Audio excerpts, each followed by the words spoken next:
some University of Pretoria students will march on the union buildings today over the unfair defunding of beneficiaries by the National Student Financial Aid Scheme.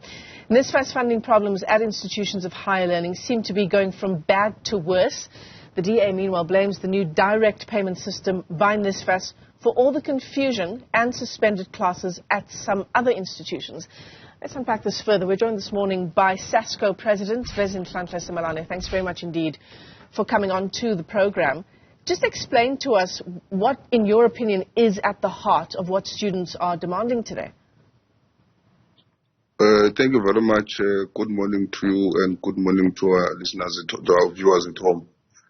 I think in the main is the question of payments, the direct payment.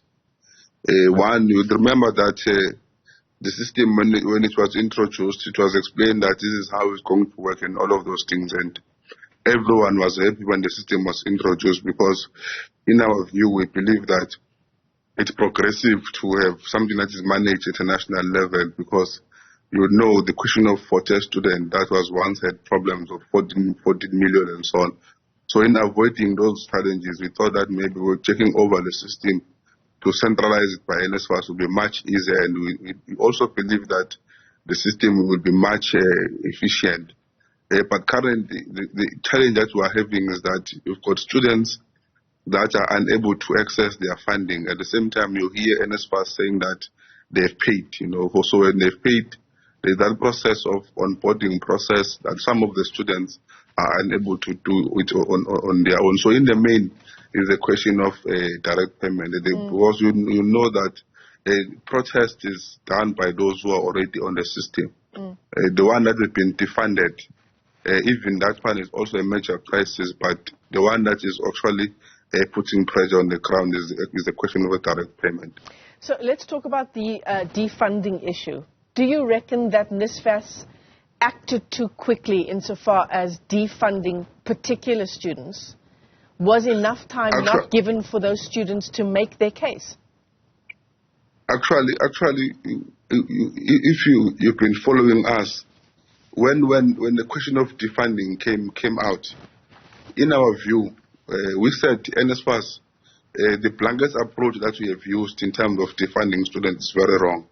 The reason why we have said that is because we know very well that there are students who have came to us who were defunded, but in terms of what they submitted and their reality in terms of financial support where they come from, they really need NSFAS. At some point, we made an example of a student that grew up in an orphanage area, but have never met their parents in history.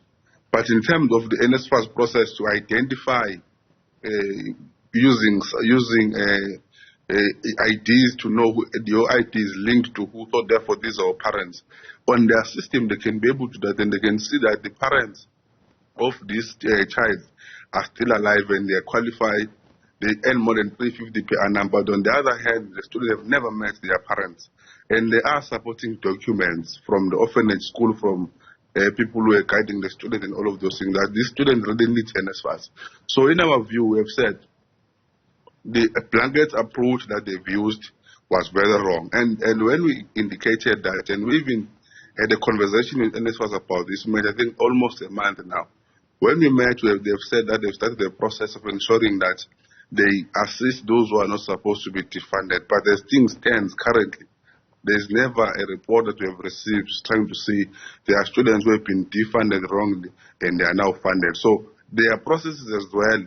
They take long. Like I said last time, I know that this process, we are saying it will take 2 weeks for it to be able to be done, or the progress, something might happen in 2 weeks' time. As I'm talking to you, there's no report that we have received in relation to what we have asked from NSFAS. And some of the universities are concluding their registration for second semester, and that brings a crisis to us. Yeah. So in a context where NSFAS actually thinks it's being thorough, in one of its statements it says it's using SARS, Home Affairs, SASSA, as well as the Credit Bureau to identify these students who they say should be defunded. What you're saying is that it should actually be on a case-by-case basis, because even though their records might say the parents are earning X amount of money. Many of those students are not in the care of those parents. 100%. You know, we appreciate a situation where government and government entities are able to link in terms of their work, like having DHEAD have a link with, Department of SASA issues and all of those things. So our point is that the approach that we have used, the blanket approach, is very wrong. You had to at least identify, if you say in your system you think that there are 40,000 children who are benefiting from NSFAS who are not supposed to be benefiting on NSFAS, you don't have to remove all of them at the same time. You need to go case by case and check, really, is it true that Vezinhlanhla Simelane was funded wrongly? You do a follow-up. You also let Vezi to know that actually we found this information, how true it is from your side. Do investigation case by case, because the example that I've made is just one example. In reality, there are students who have been defunded who qualifies for NSFAS. But they've been defunded by NSFAS. Yeah, the heartbreak becomes trying to fight your case with NSFAS, finding out that actually you've been wrongly defunded, but then having lost the year. It's a difficult one to do that, because even today I can tell you that there are students who are still struggling to conclude their financial their financial support from NSFAS, because NSFAS, when you want to communicate with NSFAS, you communicate via an email, you communicate via a call, and that thing takes months and months for them to be able to respond. Sometimes on call you find that there's traffic, they don't answer the whole day, they don't answer emails, they don't respond, and all of those things. It comes back to a question of saying, at some point we have asked that at least NSFAS must be able to decentralize their offices, because you can't have one office in Cape Town that is going to manage the whole South Africa, that is going to manage more than 1 million students who are funded by NSFAS. To decentralize NSFAS offices, it will help in the case that if there are students who are in Durban who are unable to reach out to NSFAS via an email or a call, at least you can be able to go straight to an office in Durban. You need to have offices in Gauteng as well, so that if there are issues of NSFAS as well, you don't only communicate via an email or a call, you go straight physically and attend to these matters, because their system is not fully functional. If they are fully functional, you will not have a person that is trying to reach out to NSFAS, but there is no response. I'm just speaking about the question of appeals, for instance. There is that problem. How much more now you have defunded these people and they're already in the system? Some of them, they've got accommodation. They've been kicked out from accommodation. Some of them have been receiving allowances, food allowances and all of them. They've been kicked out from that. They're unable to eat now and all of those things. At the same time, in reality, they cannot afford themselves. Hence, they applied for NSFAS. But those who qualify, who don't qualify for NSFAS, they must also be exposed.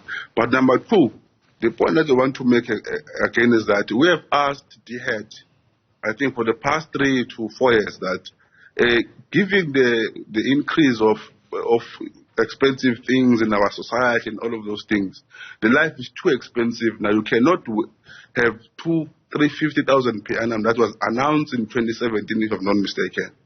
If you can count from that time to this time currently, life is very much expensive in nowadays. We have asked that at least they can increase from 350,000 to 600,000 per annum, so that the majority of these students can also be able to find expression in that regard. If they cannot do that, at least let's go to 450,000 per annum, because you will find that there are students who are coming from a background of 350,000 per annum from their parents. But when you check household and all of those things, they've got many students who are at the university level. And you know that universities, in terms of tuition fees and accommodation, are very expensive. Yeah. So you cannot expect a teacher who's earning 350,000 per annum to fund 4 students. Vezinhlanhla Simelane, yeah, your point is loud and clear. Students marching on the union buildings to raise all of these issues today. SASCO President, let me thank you for your time this morning.